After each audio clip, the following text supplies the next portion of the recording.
और ये तीन ये तो जेल में था सर, ये जेल में भी गया, जेल से बाहर आते ही ये यही काम करता है। कितने दिन पहले सब जेल से छूट कर आया है? जेल से छूटने का भी साल 1 महीने पहले आया है। 1 महीने पहले।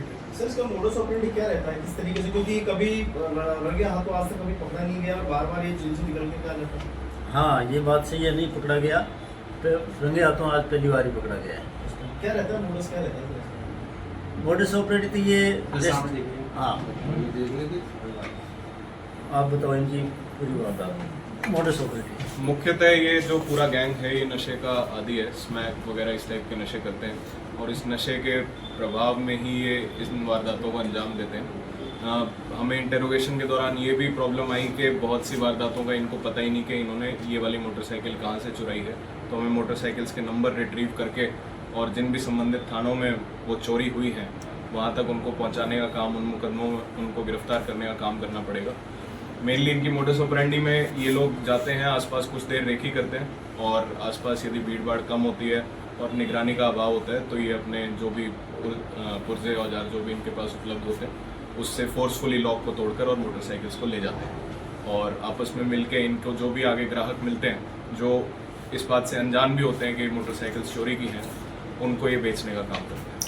सर पहले बीच में भी 1-2 बार इसको पूछताछ के लिए लाए थे कई थानों के अंदर, तो ये एक्चुअली क्या हेलमेट लगाता था और ये कबूल नहीं करता था कि भाई मैं हूँ, या इसका रिएक्शन से ऐसा रहता था और कुछ। पूर्व में इसके मोर देन 35 मुकदमे हैं जिनमें ऑलरेडी जेल जा चुका है, तो ये एक हैबिचुअल ऑफेंडर है, तो ये बाहर आता है, ये काम यही करता है। इसको जब भी हम पकड़ेंगे तो या तो मौके पर ही कुछ ना कुछ इसके पास चुराया हुआ सामान मिलेगा या फिर इसने जो रिसेंटली चुराया उनको ये बरामद करता है।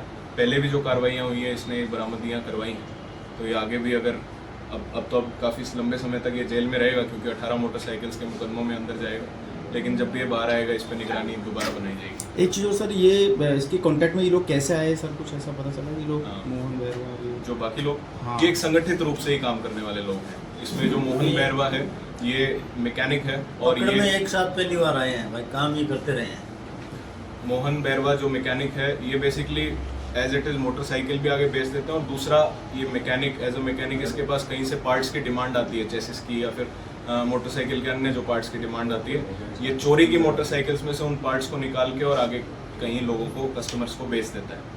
तो ये भी इनको एक बेनिफिट मिलता है कि as it is motorcycle number लगी हुई कहीं मिलती नहीं है, पुलिस भी उसकी तलाश करती रहती है, तो नाकाबंदी वगैरह में भी नहीं मिलती, लेकिन ये चोरी की मोटरसाइकिलों से इस तरीके से पैसा भी कमाते हैं। कितने रुपए में सौदा करते हैं बाइक का और कहाँ, इसके अलावा दूसरे जिलों में भी? ये कुछ पार्ट्स कुछ 3,000 5,000 इस रेंज में मोटरसाइकिल को ही बेच देते हैं। ठीक है।